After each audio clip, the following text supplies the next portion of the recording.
Ladies and gentlemen, excuse me. When I was sitting here, excuse me, Mr. Session asked me, when he saw the brochure of this institute in my hands, he asked me, is it your prepared speech? I told him, I don't speak from papers. He was relieved. So am I to be present here. You see, when Mr. Shankaran approached me many months ago to be part of this organization, without hesitation I said yes. At that time, and even now, I have one question in my mind, namely, why one more management school? As Mr. Session said, all of us know, about 2,000 management schools are in this country. Why one more? Even today, I do not have a good answer. But my answer is satisfactory because this venture is initiated by Mr. Shankaran. Therefore, it has to have substance, it has to have a purpose, and it is on the way to success. That is the consoling and convincing answer that I have. Having said this, as we were coming in, I had a few minutes. I went into the library and I saw some of the books. And I could see a lot of books are from the OB-HR area. And I saw books there on leadership. And as I was sitting here, I could also see here the purpose of this institute, I presume, is to create global leaders. That got my interest much more alive, to be a leader. Let me give you one or two examples. When, about 10 years ago, when my mother died, and after her burial, we are 4 brothers. We all sat together in the evening. And after spending quite a long time in silence, each one of us started sharing. I, being the youngest in the family, I thought my mother loved me the most. Then my elder brother said he thought he was loved the most by my mother. And all 4 of us thought each one of us was loved the best and the most by our mother. That, I thought, is basic to what we call leadership. The purpose of a leader is to make a person feel that I am loved, wanted, and respected most. I presume this is one of the things managers ought to learn. As the previous speakers very well said, bank accounts, money, administration, fame, all those things are necessary. But basic to this, we need the respect. Now, recently I got an email, which many of you also might have been receiving, and this is moving around. It has 2 parts. The first part gives you 5 questions and asks you to give your answers. And the strange questions. Name the first 5 Pulitzer Prize winners. Name the names of the spots on the moon after the Indian leaders. Like that, so many questions, at the end of which, after these 5 questions, there is a line which says, don't worry. I expect you to know the answers to any of these. But I would like you to know and give me the answers of the following. Another 5 questions. First one. Give the name of the teacher who loved you and respected you in the class when you were in the school. Easy enough?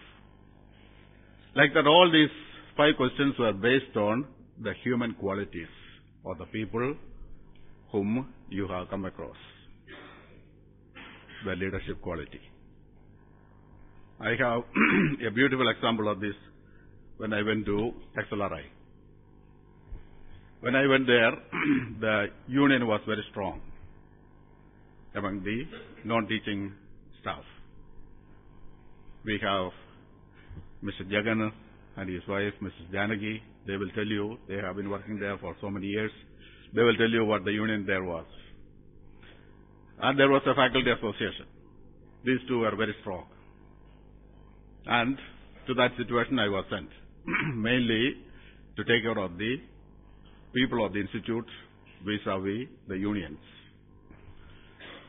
So one day I had a long meeting starting at 2 o'clock in the afternoon with the union people. About 20-25 fellows were there. It went up to about 6:30 in the evening. Next day morning when I came to the office, there was a knock at the door and a gentleman comes in, the union leader, gives me a piece of paper asking me, please sign. I read the thing.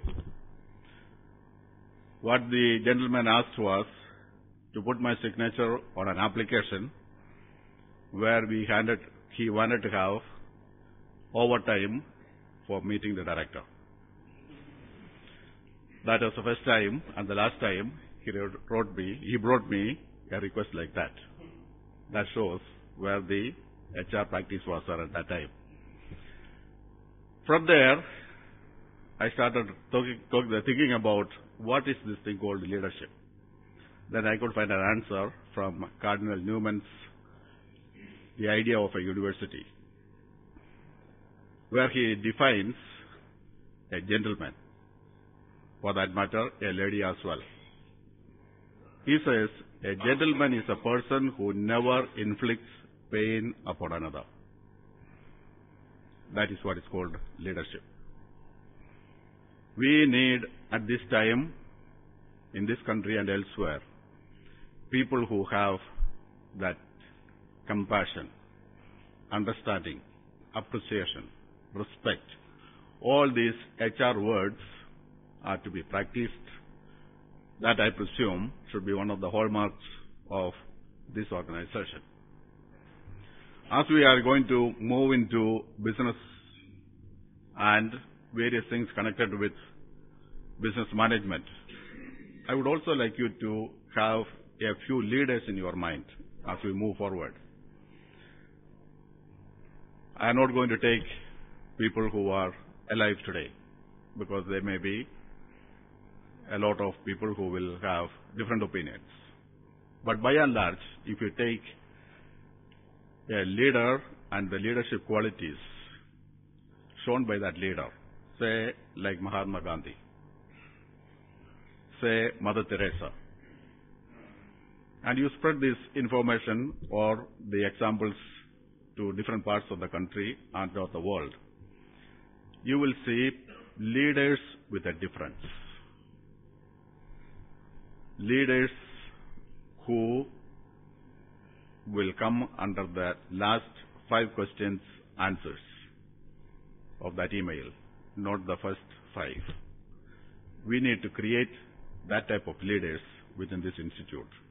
Then we can say, out of these 2,000 management schools, of which I consider 25 as worthy of the name management institutes.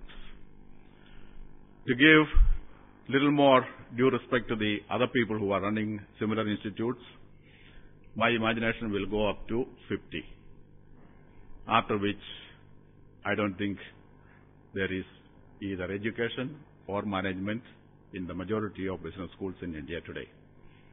Therefore, if we have to be a shining example of excellence, let us move towards what is HR, together with all other things that are required in management. I don't deny them, but I accept them and I welcome them.